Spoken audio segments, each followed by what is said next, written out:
As I invite to the stage the character of Ravana. Good morning everyone.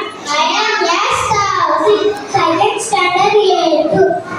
நான் ராவணன் 10 தலை கொண்டவன், சீதையின் தூக்கிச் சென்றவன். 3 வரிகளுக்குள் என் வரலாறு முடிந்ததா? நான் ராவணன் பேசுகிறேன், ராவணேஸ்வரன் பேசுகிறேன். ராமன் ஆண்டாள் என்னவா? ராவணன் ராஜ்யம் பற்றி தெரியுமா? என் கோட்டை தோற்றை தாண்டுவதற்கு வெளிச்சார் காற்றே என் காலக்குள் நடக்கும். இதை சொல்லும் நாட்கள்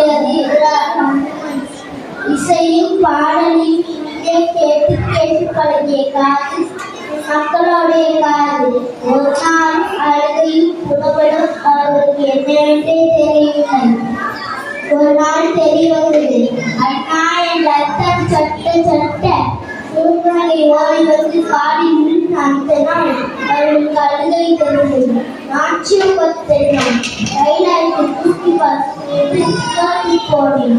ஆனால் அது ஒரு சிறுமையில் சேரவில்லை. கைலாயத்தையே நகர்த்தி பார்த்தவள் பெருமையில் சேர்ந்தது.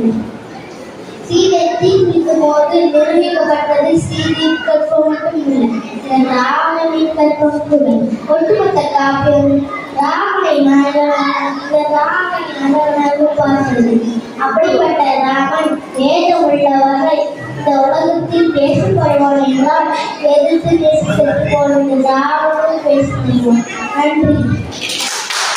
Wow, that was really nice performance. Thank you, dear.